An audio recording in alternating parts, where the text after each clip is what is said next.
우리는 보통 죽음을 이렇게 생각합니다. 심장이 멈춘다. 그리고 끝난다. 스위치를 끄듯 한순간에. 하지만 현대의학은 이 그림이 생각보다 훨씬 부정확하다고 말합니다. 심장이 멈춰도 몸의 모든 세포가 동시에 죽는 게 아닙니다. 특히 뇌는 훨씬 복잡하게 반응합니다. 산소 공급이 끊긴 뒤에도 뇌의 어떤 영역은 먼저 꺼지고 어떤 회로는 한동안 버티고 심지어 어떤 순간에는 예상치 못한 전기적 활동이 폭발적으로 일어나기도 합니다. 즉, 죽음은 버튼을 누르는 사건이 아니라 생명 유지 체계가 단계적으로 무너지는 과정입니다. 그리고 바로 이 과정의 어느 틈, 아직 완전히 설명되지 않은 그 틈에서 전혀 다른 시대, 전혀 다른 나라, 전혀 다른 믿음을 가진 네 사람이 각자 이상한 것을 경험했습니다. 수술대 위에서 뇌파가 완전히 멈췄던 여성, 암말기 판정을 받고 혼수 상태에 빠졌던 여성, 빛의 터널로 빨려 들어갔다는 한 남자, 그리고 평생 사람을 살리는 훈련만 받았던 의사. 이들은 서로 만난 적도 없습니다. 그런데 이들이 마주한 순간은 소름 끼칠 만큼 닮아 있었습니다. 이건 상상이 아닙니다. 의료 기록에 남아있고 실제 인터뷰로 남아있고 지금도 전 세계 연구기관이 계속 파고드는 이야기입니다. 1991년 미국 애리조나 39살 여성 팸 레이놀즈가 신경외과 수술대에 눕습니다. 뇌 깊숙한 곳에 언제 터질지 모르는 동맥류가 있었고 의료진은 극단적인 방법을 택합니다. 체온을 15도까지 낮추고 심장을 완전히 멈추고 뇌 속의 피를 전부 빼내는 방법이었습니다. 뇌파 측정기는 평평한 직선을 그립니다. 눈은 테이프로 감겨 있었고 양쪽 귀에는 뇌간 반응을 체크하는 이어폰이 꽂혀 있었습니다. 객관적으로 이 순간 팸이 뭔가를 보거나 들을 방법은 없었습니다.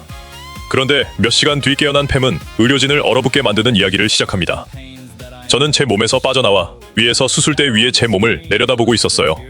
그리고 그때 스피커에서 노래가 흘러나오고 있었어요. 여기서 잠깐 다른 곳으로 가보겠습니다. 평소처럼 지내던 어느 날 갑자기 심장이 멎었습니다.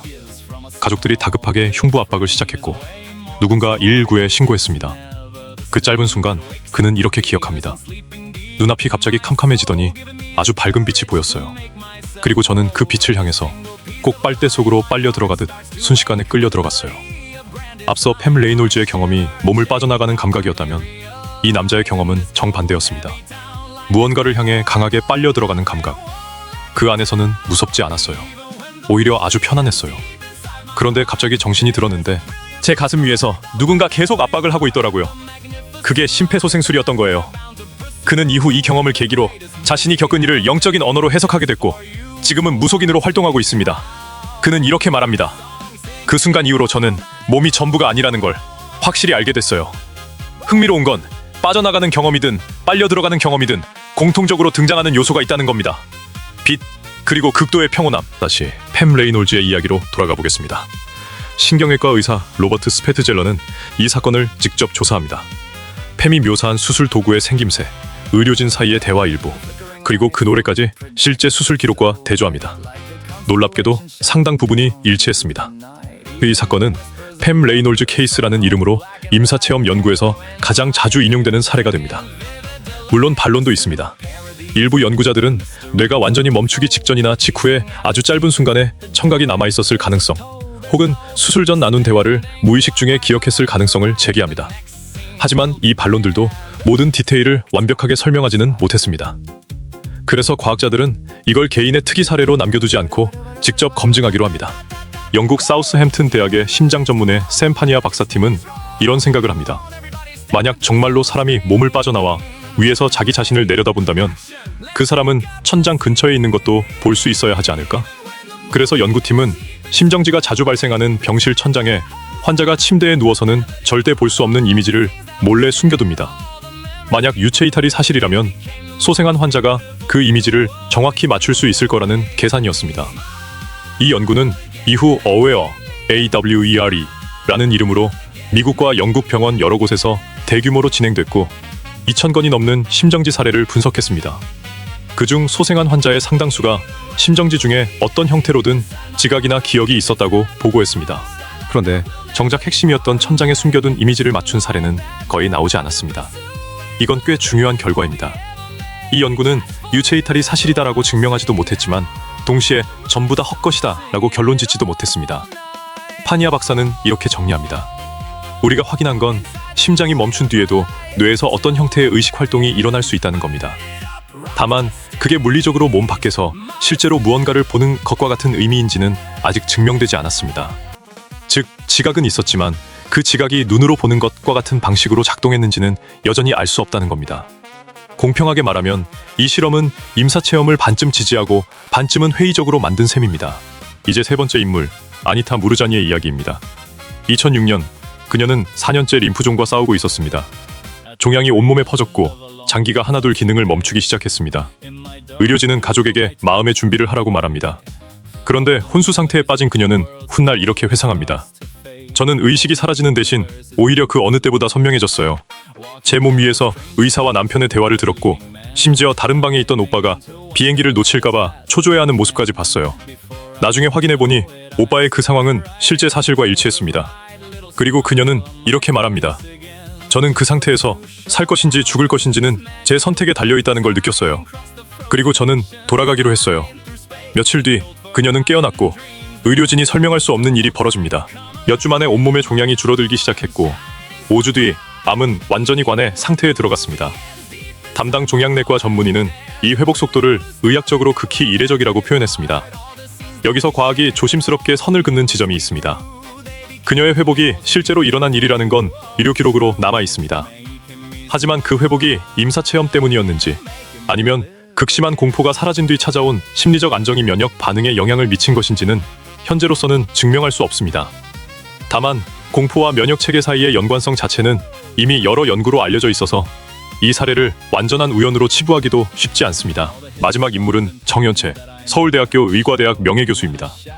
그는 평생 환자를 살리는 훈련만 받아온 소화기 내과 의사였습니다. 그런데 2007년 그는 갑자기 전혀 다른 강의를 시작합니다. 죽음학, 동료들도 의아해했습니다. 살리는 법을 가르쳐야 할 의대 교수가 왜 갑자기 죽음을 가르치는가? 정현채 교수는 이렇게 설명합니다. 수십 년간 수많은 환자의 임종을 지켜보면서 그는 반복적으로 설명되지 않는 순간을 목격했습니다. 의식이 없어야 할 환자가 가족들의 사적인 대화를 정확히 기억하는 경우, 그리고 무엇보다 죽기 며칠 혹은 몇 시간 전 갑자기 거짓말처럼 또렷해지는 환자들. 이 현상에는 이미 이름이 있습니다. 터미널 루시디티, 임종 전 명료함. 미국 클리블랜드 클리닉도 이 현상을 공식 진단명은 아니지만 임상 현장에서 반복적으로 관찰되는 놀랍고 예외적인 에피소드로 소개하고 있습니다. 정현채 교수는 최근 방송 유퀴즈 온 더 블럭에도 출연해 이야기를 대중에게 직접 전했습니다. 그는 이렇게 말합니다. 의학은 몸을 고치는 학문입니다. 하지만 저는 죽어가는 사람들 앞에서 몸으로는 설명되지 않는 무언가를 너무 자주 봤습니다. 이제 이 넷을 한자리에 모아보겠습니다. 미국의 백인 여성, 홍콩계 여성, 한국의 무속인, 그리고 평생 과학을 공부한 의사. 종교도, 국적도, 세계관도 다른 이들의 경험에서 계속 반복되는 요소가 있었습니다. 몸에서 분리되거나 혹은 빛으로 빨려 들어가는 감각, 극도의 평온함, 평소보다 훨씬 선명해지는 지각, 그리고 죽음이 두려움이 아니라 오히려 익숙한 무언가로 다가오는 느낌. 1980년부터 2022년까지 발표된 관련 연구 54편을 종합 분석한 논문은 이 공통된 구조를 명확히 확인했습니다. 다만 해석은 갈립니다. 누군가는 빛속의 존재를 예수라고 말하고, 누군가는 돌아가신 부모라고 말하고, 누군가는 종교와 무관한 존재라고 말합니다. 경험의 뼈대는 인류 공통이지만 그 의미를 부여하는 언어는 각자가 살아온 문화와 신앙이 결정합니다. 여기서 신경과학이 제시하는 단서가 하나 더 있습니다. 2013년 미국 미시간 대학 연구팀이 심정지를 일으킨 쥐의 뇌파를 관찰했더니 심장이 멈춘 직후 약 30초 동안 평소 깨어있을 때보다 오히려 더 강력하고 조직적인 전기 신호가 폭발적으로 나타났습니다. 과학자들은 이 현상을 죽음의 파도라 부릅니다. 2023년 같은 연구팀은 사람에게서도 비슷한 걸 확인합니다. 사망 직전 환자 4명 중 2명에게서 감마파 활동이 급격히 증가하고 뇌 여러 영역의 연결성이 순간적으로 높아지는 현상이 관찰된 겁니다. 죽어가는 뇌는 조용히 꺼지지 않습니다. 오히려 마지막 순간 한 번 더 강하게 깨어날 가능성이 있습니다. 어쩌면 이 넷이 공통적으로 경험한 선명함과 평온함은 바로 이 마지막 전기적 폭발과 관련이 있을지도 모릅니다. 다시 이 네 사람에게 무엇이 남았는지 물어보겠습니다. 팸 레이놀즈는 이후 이렇게 말했습니다. 저는 더 이상 죽음이 두렵지 않아요. 그건 끝이 아니라 다른 방식의 이동 같았어요. 빛의 터널을 경험했던 그 남자는 무속인이 되어 말합니다. 그 순간 이후로 저는 몸이 전부가 아니라는 걸 확실히 알게 됐어요. 아니타 무르자니는 완치 이후 완전히 다른 사람으로 살아갑니다. 저는 두려움 때문에 제 삶을 축소하며 살았다는 걸 깨달았어요. 그리고 정연채 교수는 수많은 임종을 지켜본 뒤 이렇게 결론 내립니다. 제가 확실히 말할 수 있는 건 하나입니다. 죽음을 미리 들여다본 사람들은 남은 삶을 대하는 태도가 완전히 달라진다는 겁니다. 정리해보겠습니다. 확실한 것, 심장이 멈춰도 뇌세포는 즉시 죽지 않습니다. 죽어가는 순간 뇌에서는 오히려 폭발적인 전기 활동이 관찰됩니다. 전 세계 각기 다른 문화권의 사람들이 놀랍도록 비슷한 구조의 경험을 반복적으로 보고합니다. 그리고 이 경험을 겪은 사람들 대부분은 이후 삶과 죽음을 대하는 태도가 근본적으로 바뀝니다. 아직 모르는 것, 그 순간 지각한 것이 정말 눈으로 본 것과 같은 방식인지, 왜 어떤 사람은 몸을 빠져나가고 어떤 사람은 빛으로 빨려 들어가는지, 그리고 이 경험이 실제로 신체 회복에까지 영향을 미칠 수 있는지, 이 질문들에 대한 최종 답은 아직 나오지 않았습니다. 다만 이 네 사람의 이야기가 우리에게 알려주는 게 하나 있다면 그건 4~5세계의 증거가 아닙니다. 죽음을 눈앞에서 마주하고 돌아온 사람들은 하나같이 더 이상 죽음이 무섭지 않다고 말한다는 사실입니다. 인간이 죽음을 이토록 오래, 이토록 집요하게 연구해온 이유는 사실 죽음 자체 때문이 아닐지도 모릅니다. 우리가 정말 두려운 건 내가 사라진 뒤에 아무것도 남지 않을 것이라는 무지, 그 자체이기 때문입니다. 인류는 138억 년 전 우주의 탄생을 계산해냈고 수십억 광년 넘어 은하의 나이를 측정해냈습니다. 그런데 정작 내 머릿속 30cm도 안 되는 거리에서 매일 일어나고 있는 이 신비는 아직 완전히 풀지 못했습니다. 어쩌면 그 답에 가장 가까이 다가섰던 사람들은 과학자가 아니라 죽음의 문턱까지 갔다가 돌아온 바로 이 평범한 사람들이었을지도 모릅니다. 지금까지 함께해 주셔서 감사합니다. 이런 이야기가 흥미로우셨다면 구독과 좋아요는 다음 콘텐츠를 만드는 데 큰 힘이 됩니다. 다음 시간에는 더 깊고 더 놀라운 이야기로 돌아오겠습니다.